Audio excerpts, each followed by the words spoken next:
हम ओशो के बारे में जानेंगे, एक अनोखे गुरु के बारे में जानेंगे जो इतने ज़्यादा फेमस हुए।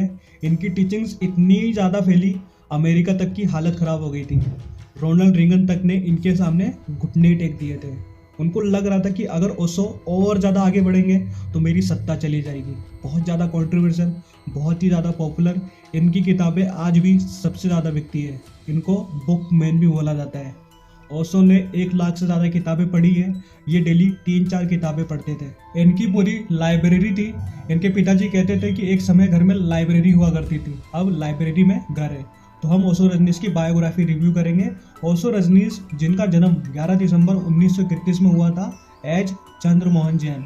इनका जन्म जब हुआ था तो तब ज्योतिषियों ने इनको देखा, इनकी कुंडली बनाई तो इनके बारे में बोला गया था कि 21 साल तक हर 7 साल में मरने का योग है, और अगर ये 21 साल से ज़्यादा ये लड़का जी गया तो ये बुद्ध हो जाएगा।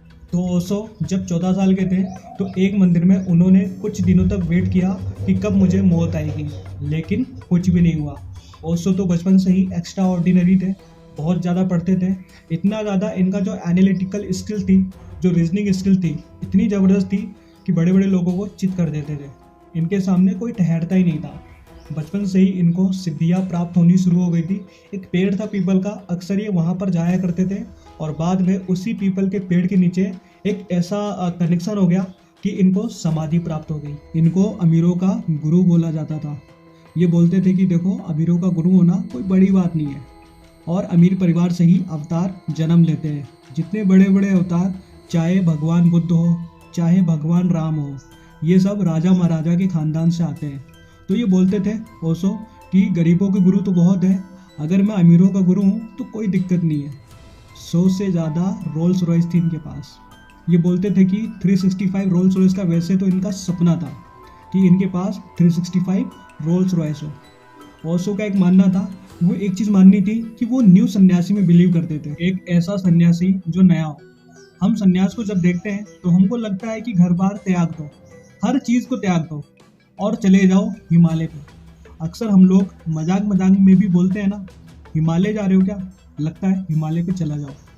जब हम बहुत परेशान हो जाते हैं तो हम लोग ऐसा समझते हैं कि ये एक जो भगवा है वो धारण कर लिया और उसके बाद रुद्राक्ष पहन लिया, लॉकेट पहन लिया और पूरा घर बार छोड़ के चले गए। ओशो ने बोला बिल्कुल भी नहीं, अपनी ज़िंदगी जियो, शादी करो, काम वासना करो।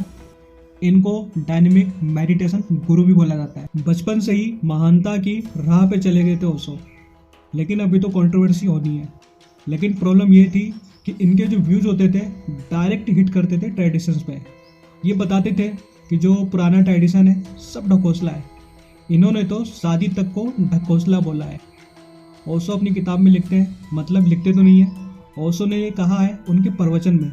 वो ये बताते थे कि शादी क्या है, शादी बकवास है। 2 लोगों को मिलवा दिया। खुद ही सोचो, एक बार क्या होता है कि आप किसी से प्यार कर रहे हैं, किसी से बहुत ज़्यादा प्यार कर रहे हैं, लेकिन रिश्ता आया IAS का। आप जिससे प्यार कर रहे हैं आपने उसको लात मार दी और उस IAS के पास चले गए। तो ये क्या है, अरेंज मैरिज क्या है? आप किसी को जानते नहीं है ना, वो एक एग्रीमेंट है। 1 महीने में मुलाकात हुई और रिश्ता बन गया। उसके बाद आप उसके साथ रह रहे हैं, बच्चे पैदा कर रहे हैं, लेकिन कोई कनेक्शन नहीं है। तो शादी सब ये सब ढकोसला है। ये जितने भी पुराने जो रीति रिवाज है सब ढकोसला है, बेकार है ये सब। कनेक्शन होना चाहिए, मन का कनेक्शन होना चाहिए, शरीर का कनेक्शन होना चाहिए, और इसी कनेक्शन में आपको मोक्ष की प्राप्ति होगी। ओशो की विचारधारा में अन्य एक महत्वपूर्ण तत्व उनका दृढ़ विश्वास था कि इंसान के अंदर अनगिनत संभावनाएं हैं। ओशो की टीचिंग्स में एक और इम्पॉर्टेंट एलिमेंट था संवेदनशीलता और उदारता को इंकरेज करना। उन्होंने अपने शिष्यों को स्वयं को खोजने, अपने इमोशंस को समझने और दूसरों के साथ इंटरेक्ट करने का एक रोड मैप दिया। उन्होंने 1980 के दशक में अमेरिका के ऑरेगन सिटी में रजनीशपुरम नाम से एक कम्युनिटी की एस्टेब्लिशमेंट करी। माँ आनंद शीला उनके सबसे करीबी सहयोगियों में से एक थी और कम्युनिटी की स्पोक पर्सन थी।